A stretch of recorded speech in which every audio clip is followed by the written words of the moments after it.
apprendre donc, l'arche de l'alliance est une barque. Alors, en parlant de barque, dans cette partie de notre étude, nous allons parler de deux barques. La barque du prophète Jonas et la barque de notre Seigneur Jésus-Christ de Nazareth.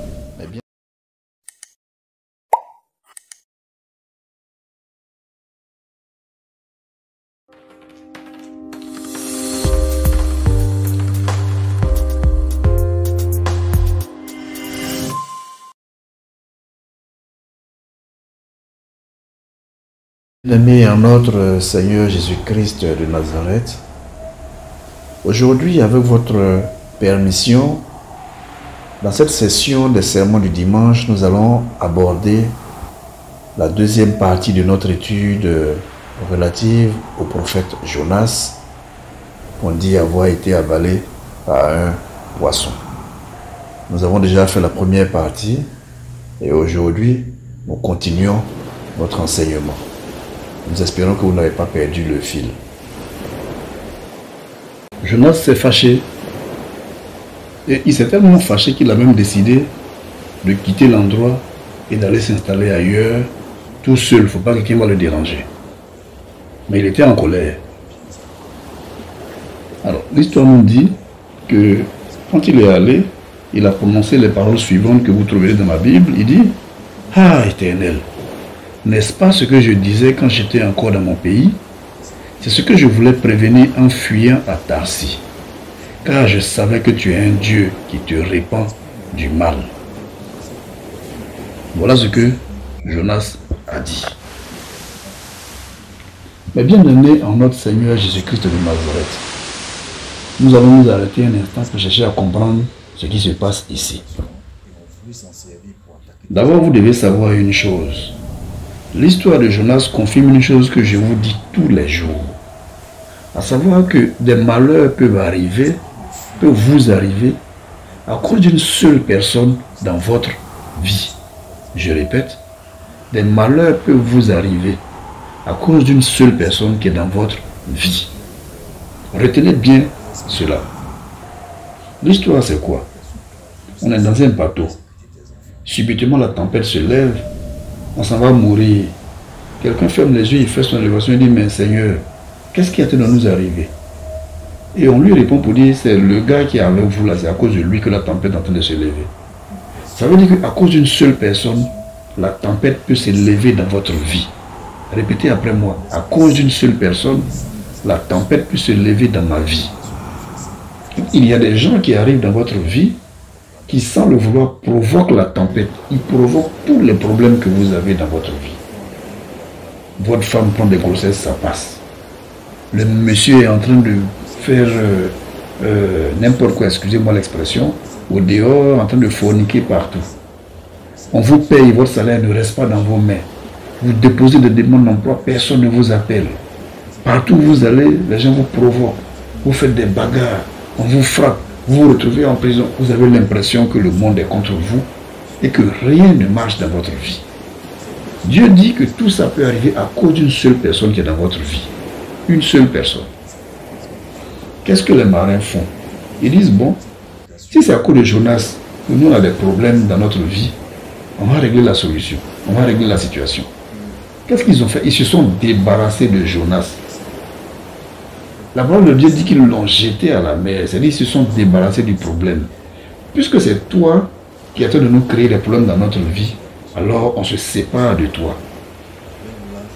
Et bien aimé en notre Seigneur Jésus-Christ de Nazareth, il y a des gens qui sont dans votre vie, arrivés à un certain moment de votre existence, vous devez vous séparer de ces gens, parce que c'est eux qui vous mettent dans la tempête. Répétez après moi. Répétez après moi. Il y a des gens dans ma vie dont je dois me séparer à un certain moment parce que ce sont ces gens qui provoquent la tempête dans ma vie. Répétez encore. Il y a des gens dans ma vie dont je dois me séparer à un certain moment parce que ce sont ces gens qui provoquent la tempête dans ma vie. Ce n'est pas moi qui le dis, c'est écrit dans la Bible. Vous lisez ces choses tous les jours, mais vous faites comme si vous ne voyez pas. Vous êtes vu vivre avec un homme. Le type te maltraite jusqu'à tu n'es pas heureuse dans ce couple-là. Et puis un matin, il se lève et dit, bon c'est bon, d'un même temps là, je ne veux plus de toi. Et puis tu vas voir un marabout pour que le marabout le fasse rester. Tu vas voir un pasteur, mon mari s'en va, il faut prier pour qu'il reste. C'est lui qui est à la base de toutes tes tempêtes. Tu veux qu'il reste pour faire quoi?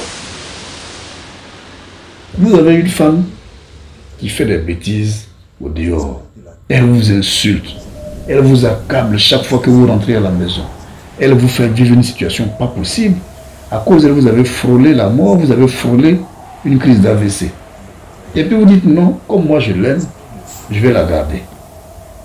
Et les gens viennent intervenir chaque jour. Il y a des gens qui ne savent pas, ils viennent, ils interviennent, ils demandent pardon. Non, vous avez commencé, il faut... Attends. L'histoire de Dieu dit, prends cette personne-là, jette-la hors de ton bateau. C'est plus simple. Et dès qu'ils ont jeté Jonas, l'histoire nous dit que la tempête s'est apaisée et la mer est devenue calme. C'est-à-dire que dès que vous vous serez débarrassé de ces gens, votre vie va devenir calme. Nos parents avant disaient il y a des gens qui apportent le malheur, il y en a qui apportent le bonheur. C'est pour cela qu'à l'époque, dans nos anciennes civilisations, avant qu'un homme se marie, les parents consultaient pour voir la famille dans laquelle il veut rentrer. Est-ce que c'est une bonne famille? Parce qu'il y a des familles qui subissent des malédictions. Et la malédiction est telle que dans cette famille, les jeunes filles ne doivent pas se marier. Les jeunes filles ne doivent pas faire d'enfants. Là-bas, les gens ne réussissent pas facilement dans leur vie. Pas parce qu'ils l'ont souhaité, mais parce que la malédiction est partie depuis l'origine. Soit il y a un ancêtre qui allait faire un pacte qu'il n'a pas respecté, et le démon avec qui il a fait le pacte a maudit toutes les générations de cet ancêtre. Et toi, tu dis que tu veux rentrer dans cette famille. Mais avant de rentrer là, il faut demander à notre Seigneur Jésus-Christ de Nazareth de te montrer l'identité spirituelle de cette famille-là. Tu ne le fais pas. Tu prends un élément là-bas. Tu prends une femme dans cette famille. Vous ne faites pas d'enfant. Tu as utilisé tous les moyens appropriés. Vous ne faites pas d'enfant. Mais tu dis c'est pas grave. C'est pas grave. La science a évolué. Je vais régler mon problème. C'est la science qui t'a créé. Dieu dit, débarrasse-toi du problème. Si tu ne peux pas te débarrasser de ta femme, ce que je ne te demande pas de faire, ne te débarrasse pas de ta femme. Mais alors, débarrasse-toi de la tempête qu'il y a dans cette famille. Prends ta femme et commence à travailler spirituellement sur elle, à prier pour sa famille, mais pas pour ta femme. Ne prie pas pour ta femme. Prie pour la famille de ta femme. Prie pour faire la délivrance et la destruction du pacte familial qui maintient ta femme dans cette situation-là. Voilà ce qu'il faut faire. Donc là-dessus, la situation est claire. Dieu vient encore de vous parler. Vous avez des amis qui sont avec vous chaque jour, vous êtes avec eux. Mais vous avez remarqué que chaque fois, quand vous allez pour aller déposer un dossier, vous l'appelez, yo, tu es où? Tu peux m'accompagner? Il t'accompagne. Quand tu vois le patron ne te reçoit pas. Tu dis, bon, c'est pas grave, allons boire une bière. Vous allez vous buvez une bière. Le lendemain, ton ami là même t'appelle. Il dit, il y a une opportunité ici, là. Des gens cherchent quelqu'un pour faire un job. Lui-même, il t'appelle. Tu dis, ah bon, je m'apprête, et puis tu m'accompagnes. C'est toi qui connais là-bas, il dit, oui, bon, ok, allons-y. Vous allez, puis on ne t'appelle pas. Ah, il faut comprendre. Une fois, deux fois, trois fois, il faut comprendre. Vous avez un restaurant ou un maquis, ou une activité commerciale. Vous prenez une jeune fille ou bien un jeune homme pour venir travailler dans votre maquis ou bien dans votre activité. Et puis du coup, ça ne marche plus. Mais il faut comprendre. Ça, ce n'est pas de la méchanceté. Soit vous vous débarrassez du problème, soit vous trouvez le moyen de résoudre le problème en délivrant ce jeune homme ou cette jeune dame du pacte familial qui fait que rien de bon ne doit sortir d'elle. Si quelqu'un a été maudit pour longtemps et que vous collaborez avec cette personne, sa malédiction va vous contaminer. Donc voilà ce que les matelots ont fait. Alors, la deuxième chose, le deuxième enseignement qu'il y a dans cette partie, avant qu'on poursuive, c'est la chose suivante. Imaginez que Dieu envoie un prophète, l'un des plus grands prophètes de tous les temps. Tu dis même que le Coran dit qu'il est supérieur à Mahomet. Dieu l'envoie. Va faire une prophétie dans un pays. Va leur dire que bientôt je vais les frapper. Et ce prophète-là dit, lui il ne va pas. Dieu dit va, il dit non, je ne vais pas. Et au lieu de partir, comme il est en train de discuter, il refuse et il prend une autre direction. Alors, je vais vous expliquer de quoi il s'agit. En fait, mes bien-aimés en notre Seigneur Jésus-Christ de Nazareth, Jonas ne voulait pas que les gens le prennent pour un faux prophète, un prophète menteur, je répète. Jonas ne voulait pas que les gens le prennent pour un faux prophète, un prophète menteur. Et pourquoi ça se passe comme ça? Regardez que dans le texte, Dieu lui dit, va dire à ces gens que je vais détruire leur ville. Je vais les frapper parce qu'ils sont trop méchants. Ils ne sont pas bons. Donc, je vais détruire la ville. La réponse de Jonas, c'est que Jonas dit, non, Seigneur, je sais que tu es un Dieu compatissant. Quand vous suivez la réponse qu'il a donnée, on dit quand Dieu a dit, bon, les gens se sont répandus, je ne les frappe plus, Jonas s'est fâché. Et vous avez suivi la phrase qu'il a prononcée. Il a dit, ah Éternel, n'est-ce pas ce que je disais quand j'étais encore dans mon pays? C'est ce que je voulais prévenir en fuyant à Tarsis, car je savais que tu es un Dieu compatissant et miséricordieux, lent à la colère et riche en bonté, et qui te répand du mal. Ça veut dire quoi? Ça veut dire que quand Dieu lui a dit, va dire à ces gens que je vais les détruire, il dit non, je ne vais pas. Dieu dit va. Il dit non, je ne vais pas. Je ne vais pas partir. Seigneur, je sais que toi là, tu es un Dieu compatissant. Tu es un Dieu qui est lent à la colère. Si je vais annoncer cette prophétie-là, je sais que tu ne vas pas l'accomplir. Mais moi, je vais annoncer. Et toi, tu ne vas pas l'accomplir. Qu'est-ce qu'il va? On va dire que je suis un menteur. Donc, je ne vais pas. Je ne sais pas si vous comprenez un peu. Dieu il va dire que je vais les frapper. Je lui ai dit, je te connais, je sais que tu ne vas pas faire. Il ne faut pas, je vais aller parler, puis demain, on va me traiter de menteur. Donc, je ne vais pas. Dieu dit, si, va. Je lui ai dit, non, je ne vais pas. Ça devient une discussion entre lui et Dieu. Je vous rappelle que dans la Bible, parmi les prophètes rebelles, il y a Jonas et Jérémie. C'est vraiment deux prophètes rebelles. Jonas était encore plus grave même que Jérémie. Quand Dieu lui dit va faire ça, il dit je te connais, je ne vais pas faire. Et parfois quand Dieu insiste, il dit bon d'accord, j'ai compris, je vais aller, mais laisse-moi me reposer un peu d'abord, après je vais partir. Donc ici ça devient un débat entre lui et puis Dieu. Dieu dit va leur dire, il n'y a pas de problème, va seulement. Il dit je ne vais pas. Alors, arrivé au moment, puisque Jonas lui parlait à Dieu comme son ami, tu discutes avec ton ami, tu veux lui faire comprendre une chose, il refuse. Qu'est-ce que tu fais? Arrivé au moment, la discussion t'énerve, tu dis bon, c'est bon. Et puis tu quittes à côté de lui. C'est ce que Jonas était en train de faire. Donc pour éviter de trop discuter avec Dieu, Jonas a pris un bateau pour aller dans la direction opposée à celle où Dieu l'a envoyé. Dieu dit va à Nénéve, il dit j'ai compris, il n'y a pas de problème. Il prend le bateau, il va à la direction opposée. Il s'en va à Jaffa. Est-ce que vous comprenez un peu? Alors, qu'est-ce qui se passe dans la tête de Jonas en ce moment? Jonas se dit, tiens, tes bêtises là, moi je ne suis pas dedans. Je vais aller parler, tu ne vas pas faire, demain c'est moi, les gens vont insulter, ils vont me traiter de faux prophète. Ça là, je préfère me chercher.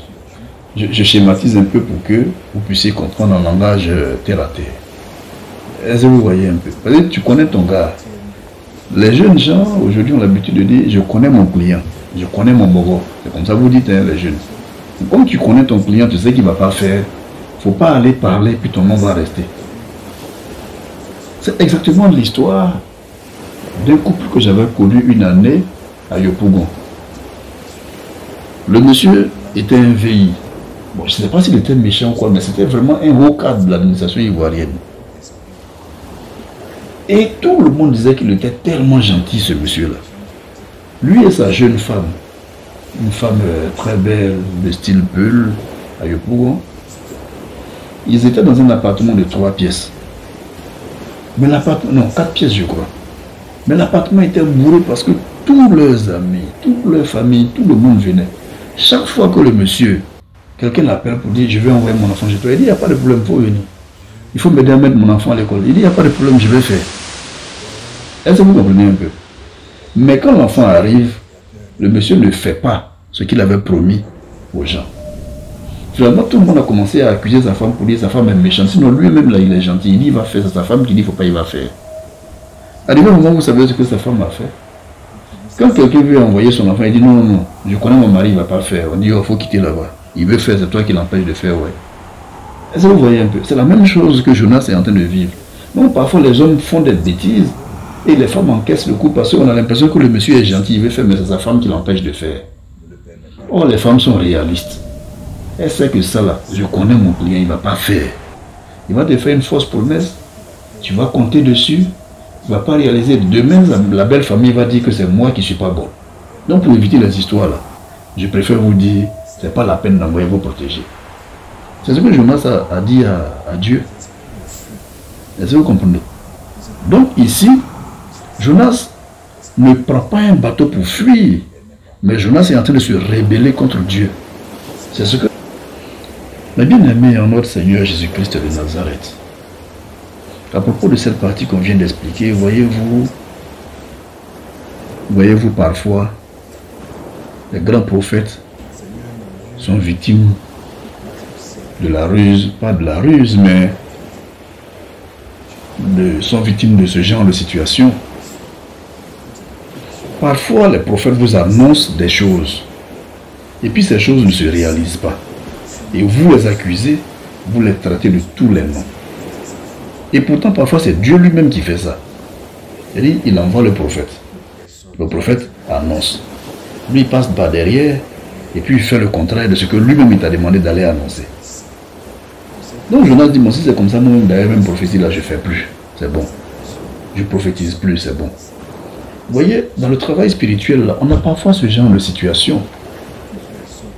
C'est pour cela que dans la Renaissance, je dis aux membres de la Renaissance que si quelqu'un vous sollicite pour faire son travail, ne lui dites pas j'ai vu ça sur toi. Dites-lui, voilà le travail, il va faire. Lui-même, il va y faire.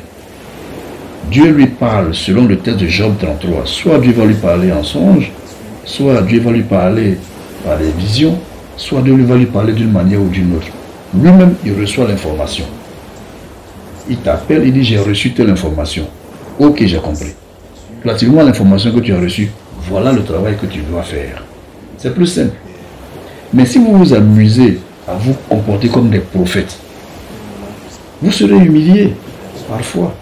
Pas parce que vous êtes de faux prophètes, pas parce que vous êtes menteurs, mais parce que quand Dieu crée le monde, vous n'étiez pas là et qu'il est libre de faire ce que lui il a envie de faire, il a envie de faire de son monde. Et vous ne pouvez rien faire pour l'en empêcher. Et voilà ce qui est arrivé à Jonas. Dieu lui dit, va leur dire que je vais les frapper. Il dit, ça là, je te connais. Il dit, que tu ne vas pas les frapper parce que tu es tellement bon que quand tu vas me dire même que tu vas les frapper, moi-même je ne te crois pas. Il dit, si, je vais les frapper. Je ne blague pas, va dire. Il dit, non, ok, ça là, moi, il ne va pas. Et puis, Jonas dit, bon, si c'est comme ça, là, c'est bon, je ne vais pas là-bas. Et Dieu l'oblige à revenir en créant une tempête qui va faire que, on dit, un poisson l'a avalé. Oh, j'espère que vous ne croyez pas que un poisson a avalé Jonas. J'espère que vous ne croyez pas à ces choses. Ce n'est pas un poisson qui l'a avalé. Le poisson, c'est une symbolique. C'est la symbolique d'une barque dans laquelle Jonas se retrouve et qui le ramène vers la lumière, vers la vérité.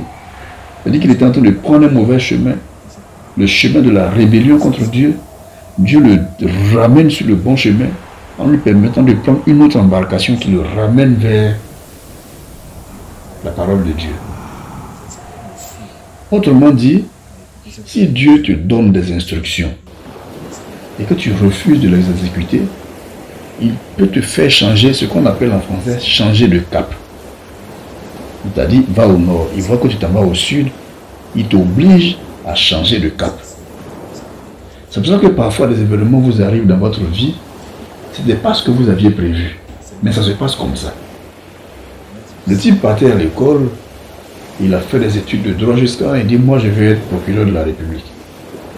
Et puis il se retrouve menuisier, mais il est l'un des plus grands menuisiers du quartier. Ça veut dire que tu as changé de cap. Qu'est-ce qui s'est passé? Étais-tu, en voulant être procureur, étais-tu dans la bonne barque? Ou alors n'étais-tu pas dans la bonne barque? En devenant menuisier, n'est-ce pas le Créateur qui t'a ramené dans la bonne barque, celle que lui il avait prévue pour toi? C'est-à-dire, Dieu, quand il t'a créé, il t'a dit tu vas être menuisier. Tu dis non, non, non, non, non.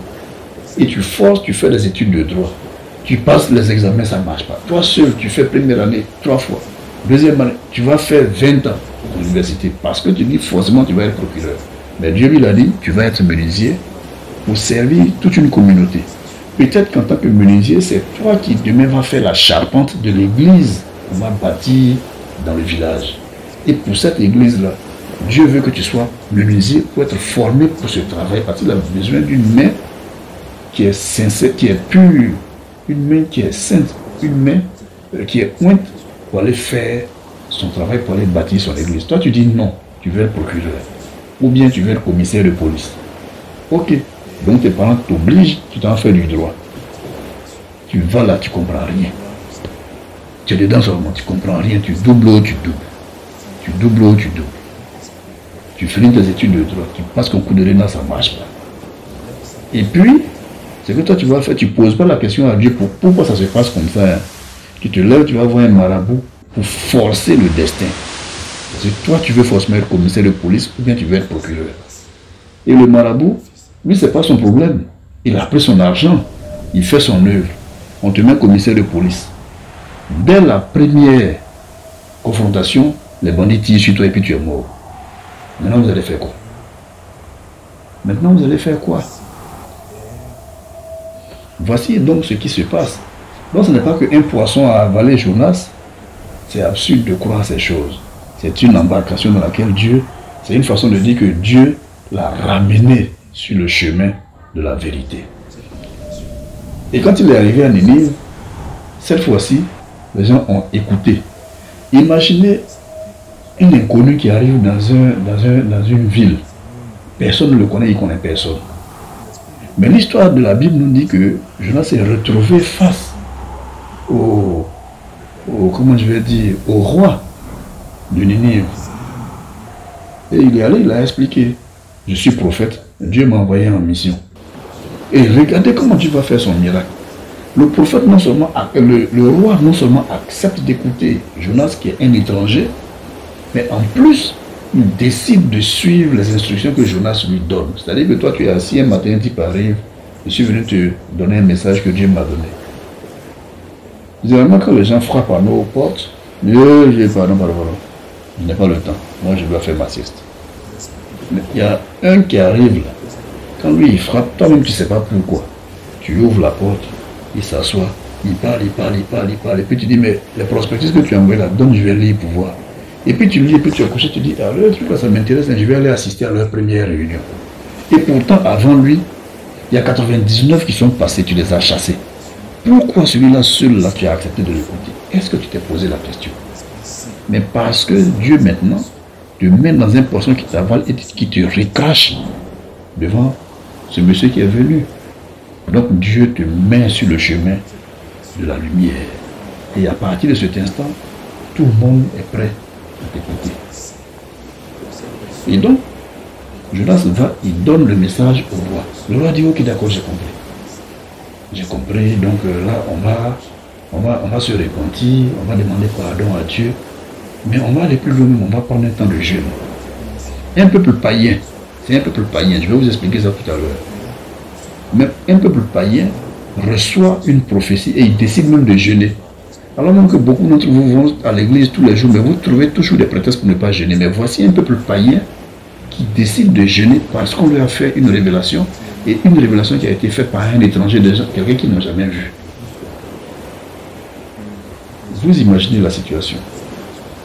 Donc, le peuple se met à jeûner. Quand le peuple commence à jeûner, Dieu dit, bon, c'est bon, j'ai été tellement touché par votre jeûne, par votre repentance, vraiment vous êtes sincère. Donc ce que le prophète vous a dit là, je ne fais plus. Vous voyez comment Dieu met Jonas dans une situation ridicule. J'ai dit, toi tu es venu. Tu as traversé le pays jusqu'à quand tu es arrivé chez le roi. On a ouvert la porte. Tu as parlé, le gars dit, bon, m'a d'écouter. Et puis, ce que Dieu a dit il va faire, ça ne se produit plus. Jonas est fâché parce qu'il est devenu menteur. Quand il venait, Dieu ne lui a pas dit que si tu vas, quand tu vas leur donner, ils vont se repentir. Il dit, va leur dire que je vais les détruire. Jonas n'a pas pris la totalité du message. Mais bien aimé en notre Seigneur Jésus-Christ de Nazareth. Ça aussi, c'est l'une des grandes fautes de nos prophètes, de nos guides spirituels. Ils prennent un morceau de l'information et puis ils vont prophétiser avec. Tout le monde veut devenir tellement prophète. Tout le monde veut devenir tellement homme de Dieu. Ils prennent un morceau d'un message et puis ils s'en vont prophétiser avec. J'ai une fois eu un échange avec quelqu'un et sa prophétie était tellement enfantine, ça me faisait rire. Vous savez, moi, quand les gens me font les prophéties, là, j'écoute, j'acquiesce. Mais pendant que tu es en train de faire la prophétie, moi je fais mon élévation et puis je regarde là-dedans. Alors, une femme fait un songe et puis dans un songe, on lui dit tu vas voyager. Et puis le prophète fait l'interprétation du songe, le prophète dit oui, ma fille, tu es bénie entre les dieux, entre les hommes, entre les femmes. Donc, comment à faire tes papiers? Parce que Dieu dit tu vas voyager. Aïe, une gamine de rien du tout, elle est étudiante. Le prophète lui dit qu'elle va voyager. Donc la petite, au lieu de se concentrer sur ses études, elle met la pression sur ses parents pour qu'on fasse ses papiers parce qu'elle va partir en Europe. Le prophète a vu. Dans le songe, on dit elle va voyager donc. Attends, de vous à moi, si on te dit tu vas voyager, la mort là c'est un voyage. Est-ce que la mort c'est pas un voyage? La mort c'est un voyage. Donc quand dans le songe on te dit tu vas voyager, il faut que le prophète soit suffisamment loin pour savoir que, attention, si on t'a dit tu vas voyager, ça peut être la mort. Le voyage implique le déplacement d'un lieu à un autre lieu. Ça peut être simplement un déménagement. Mais ça explique même, comme j'ai dit, un changement d'un état à un autre état. C'est-à-dire, tu es quitté à Abidjan, tu te retrouves maintenant à Boaké. C'est ça le voyage. Mais si tu pars d'une situation de célibataire et que tu vas rencontrer un homme qui te marie, c'est un voyage. Les gens appellent ça voyage vers l'inconnu. Donc, quand tu as rêvé que tu as voyagé, ça peut être le changement de ton lieu. Tu peux quitter le village des célibataires pour te retrouver dans le village des mariés. Donc, quelqu'un va te faire une demande en mariage. Mais si le prophète n'est pas suffisamment loin pour faire cette analyse, doit-être que tu lui as dit, mon père, j'ai vu en songe que j'étais en train de partir en voyage. Ok, commence à faire tes papiers, tu vas aller aux États-Unis. La femme vend galette au quartier. Et toi, tu prophétises que cette femme-là, avec ses galettes sur la tête, elle va partir aux États-Unis. Soyons sérieux. Hein? Et donc, le prophète a pris le message, Jonas a pris le message, il n'a pas pris la totalité du message.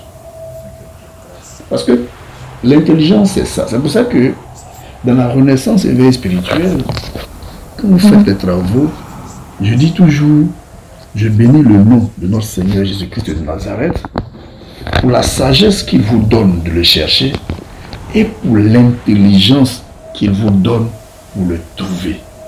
Parce que si Christ ne vous donne pas l'intelligence pour le trouver, vous ne le trouverez pas. Beaucoup le cherchent, combien le trouvent? Seuls ceux qui sont intelligents et sages peuvent trouver le vrai Dieu. Peuvent trouver la vérité. Alors, l'intelligence, c'est quoi? Dieu te dit, va leur dire que je vais les détruire. Ah, d'accord. Et comment tu vas faire ça? Et pourquoi tu veux faire ça? Parce que. Ah, ok. Mais ouais, mais tout ce que tu leur reproches là, ça peut changer. Bon, dis-moi ce que moi je peux faire pour eux pour que ça change. Dieu va te dire, bon, si tu veux que ça change, dis-leur de faire ça, ça, ça. Mais est-ce que tu me donnes l'assurance que s'ils font ça, tu vas leur pardonner? Oui. Ok, d'accord. Pas de problème. Tu vas leur pardonner? Oui. Donc s'ils font ça, tu vas leur pardonner? Oui. Ils doivent jeûner? Oui. Ok. Ils doivent jeûner pendant combien de jours? Dis-leur de jeûner pendant 3 jours. Ah, ok, d'accord. Mais pendant les 3 jours de jeûne, qu'est-ce qu'ils doivent dire comme prière pour que toi tu sois content de leur repentance? S'ils veulent me parler, me demander pardon, ils n'ont qu'à me dire ça, ça, ça, ça. Ah ok, d'accord. Tu prends, tu vas trouver le roi. Dieu dit Voilà ce qu'il vous reproche. Voilà ce qu'il vous a réservé. Mais si vous jeûnez tel nombre de jours et que vous récitez tel nombre de prières à telle heure, lui va vous pardonner. C'est ça une prophétie. Alors, vous allez trouver dans les églises des gens qui font des prophéties que moi j'appelle prophétie de Facebook, prophétie de YouTube. Le type est sur YouTube. Je prophétise que dans cette salle, une femme va accoucher. Mais attends, tu as 200, tu as 500 femmes dans la salle. Ça, c'est pas une prophétie sérieuse. Forcément, il y en a une qui va accoucher un jour. Si tu ne fais pas cette prophétie, c'est que toi-même, ce n'est pas la peine. Parce qu'aucune de tes femmes, aucune de tes bébés ne doit être, comment je peux dire, comment on appelle les femmes qui ne font pas d'enfants, ne doit être stérile. Donc c'est tout à fait normal. Ça, c'est une prophétie Facebook. C'est-à-dire, c'est une prophétie qu'on fait sur YouTube pour avoir des vues, une prophétie qu'on fait sur Facebook pour se faire remarquer. Et ils sont pleins comme ça, les prophètes Facebook et YouTube. Vous les voyez, leurs photos, leurs images tous les jours, ils font des prophéties.